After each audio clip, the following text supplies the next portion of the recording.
नमस्कार, मैं आचार्य अनुपम जली मकर राशि वाले लोगों के लिए आगामी सप्ताह अर्थात 23 मार्च से 29 मार्च का राशिफल लेकर आया हूँ। इस बीच ग्रहों की स्थिति देख लेते हैं।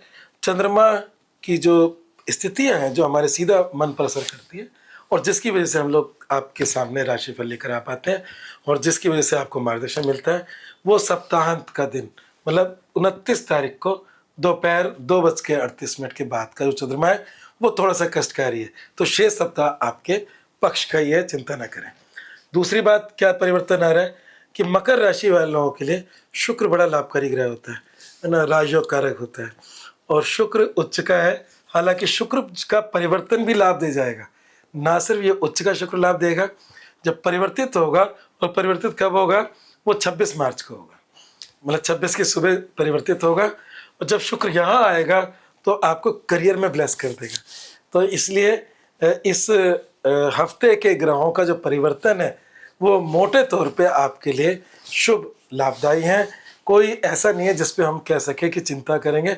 चिंता सप्ताहांत के अंतिम दिन हो रही है और वो भी आधे दिन के बाद। तो इसलिए 6 सप्ताह अच्छा है। शुरू करते हैं स्वास्थ्य को लेकर। स्वास्थ्य को लेकर क्योंकि शनि सूर्य की युति है तो छोटी मोटी दिक्कतें हो सकती है। पहले जब सूर्य नहीं था, बाकी पराक्रम में शनि था और शनि जब पराक्रम में था तो वो बढ़ चढ़कर आपको शक्ति दे रहा था। पर सूर्य, और क्योंकि सूर्य शनि जो है सूर्य के पुत्र हैं, पर ऐसे पुत्र हैं जो बगावती हैं और दोनों दुश्मन हैं और जब ये दोनों साथ होते हैं तो एक दूसरे को डैमेज करते हैं। मतलब शनि सूर्य को डैमेज करता है, सूर्य शनि को डैमेज करता है। तो शनि का छोटा मोटा जो अभी अस्तंगत दोष चल रहा है उससे आपको छोटी मोटे हेल्थ इश्यूज जैसे मतलब मौसम की होती हैं, हो सकती है। ठीक है, अब अपन बात करते हैं करियर की।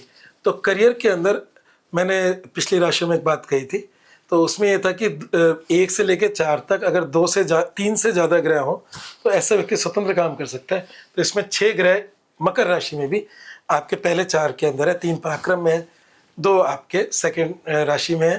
तो ऐसे व्यक्ति इस समय मतलब समाज के लिए काम करना, अपने खुद के बलबूते पे करना, क्योंकि शनि आपकी राशि का स्वामी तीसरे में पराक्रम में, तो ऐसे व्यक्ति में बलबूते पे काम करना पसंद करता है।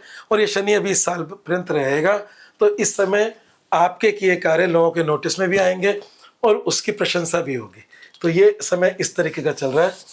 और करियर व्यवसाय की बात करें तो ये कॉम्बिनेशन बिजनेसमैन के लिए बहुत ही अच्छा होता है, स्वतंत्र निर्णय लेने की शक्ति देता है। और नौकरी पेशा की अगर हम बात करें तो जैसा मैंने बिल्कुल बिगनिंग में कहा था कि शुक्र उच्च का है, नौकरी का जो ग्रह है वो शुक्र है, वो उच्च का है जो पिछले कुछ समय से चल रहा था। इस बार राशि चेंज कर रहा है और राशि चेंज 26 तारीख को कर रहा है। जहाँ राशि में आ रहा है वहाँ दृष्टि आपको सिक्योर कर रही है। तो नौकरी के लिहाज से आप सिक्योर हो, डोंट वरी।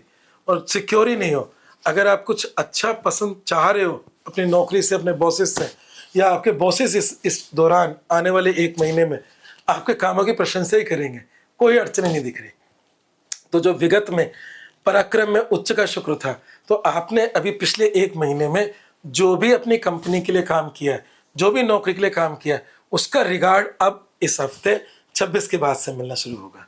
तो आपका पिछला पराक्रम अब रिवार्ड की तरफ जा रहा है। तो नथिंग टू वरी, बिजनेस और नौकरी के लिहाज से समय अच्छा है।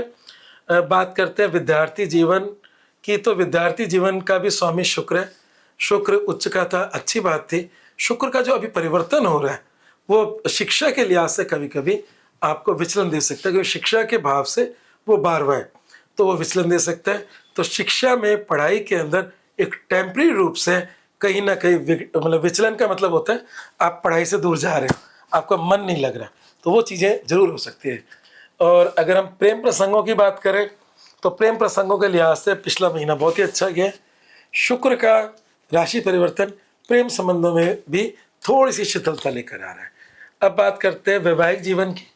तो वैवाहिक जीवन के लिहाज से अगर हम देखें, किसी भी नेगेटिव ग्रह का उस पर ना तो वैवाहिक जीवन से गुजर रहा है ना उस पर दृष्टि है।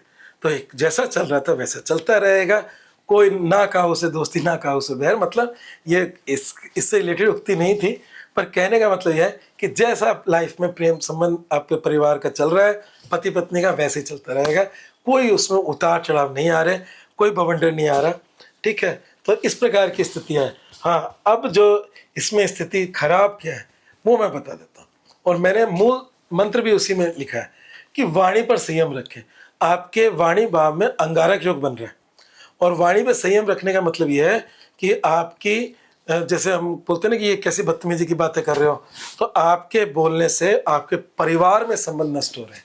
तो फैमिली के अंदर डिस्टर्बेंस आपकी वाणी के थ्रू होंगे, आपके बोलने से होंगे।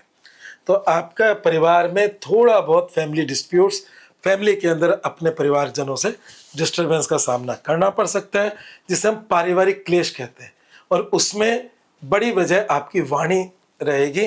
तो अपने वाणी पे संयम रखोगे तो उससे भी बचाव हो सकता है। उपाय क्या करने हैं? मछलियों को दाना डालना है, और दो या दो से अधिक रंग का कंबल मंदिर में दान करना है। ये मैंने 2 उपाय क्यों बताए? मछलियों को दाना आपके लॉस के घर में जो केतु बैठा है, जो ये पूरे साल दिसंबर तक रहेगा, उसका उपाय है, और इसे आप कंटिन्यू में कर सकते हो।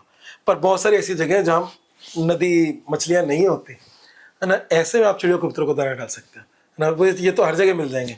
अच्छा, विश्व में हर जगह मिल जाएंगे, जहाँ कोई दिक्कत नहीं है, ठीक है। जो मैंने 2 या 2 से अधिक रंग का कंबल मंदिर में दान देने के लिए कहा है, जो आपके फैमिली डिस्प्यूट्स वाला जो योग बन रहा है, उसमें राहु का लाल किताब का टोटका है। तो इसको करने से फैमिली डिस्प्यूट्स में थोड़ी कमी आ सकती है, या हमें कुछ लाभ मिल सकता है। आज बस इतना ही। मेरे चैनल को सब्सक्राइब करना ना भूलें। धन्यवाद।